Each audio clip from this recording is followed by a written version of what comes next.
ঢাকা ১০ আসন হল রাজধানী ঢাকার অন্যতম গুরুত্বপূর্ণ সংসদীয় আসন। এই আসনটি পুরান ঢাকার ঐতিহ্যবাহী ও ঘনবসতিপূর্ণ এলাকা নিয়ে গঠিত।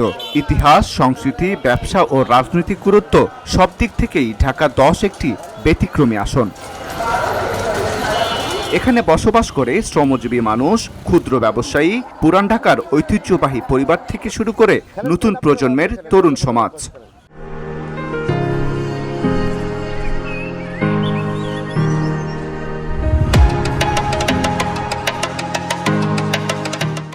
ঢাকা ১০ আসন দেশের রাজনীতিতে গুরুত্বপূর্ণ, কারণ এখানে ভোটার সংখ্যা বেশি, জনঘনত্ব অত্যন্ত বেশি এবং রাজনৈতিক সচেতনতা তুলনামূলক উঁচু। প্রতিটি জাতীয় নির্বাচনে এই আসনটি থাকে রাজনৈতিক দলগুলোর বিশেষ নজরে।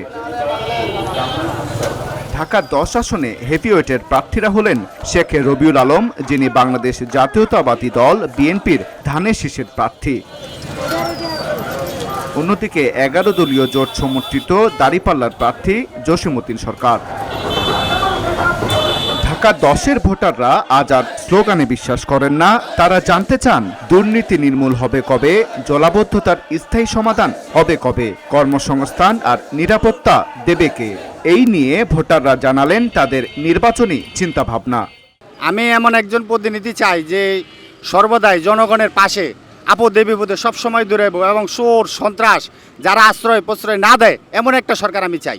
১০ নম্বর আসনে রবিউল আলম রবি ভাই থাকলে সুন্দর সমাজ, সুন্দর সুশীল সব কিছু থাকবে। করিবেন বরং বিএমপিরে ভোট দেন, আমরা বিএমপিরেই চাই, আর কোনো দল চাই না। দানের শিশুর দল, আমরা দানের শিশু ভোট দেন।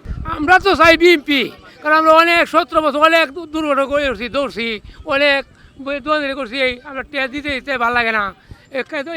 সিগারেট দেওয়া হয়ে যায়, টাকা দেও, আমরা দিয়ে আমরা বিএমপি আয়োগ দিয়ে আমরা শান্তি পাই কিনা, আমরা চাই আবার বিএমপি আয়োগ। ঢাকা ১০ আসন শুধু একটি সংসদীয় এলাকা নয়, এটি একটি বাস্তবতা। এখানে ভোট মানে শুধু ব্যালট নয়, ভোট মানে বাঁচার অধিকার, নিরাপত্তা আর মর্যাদা। আন্নুর আসাদ, ভিউজি বাংলা, ঢাকা।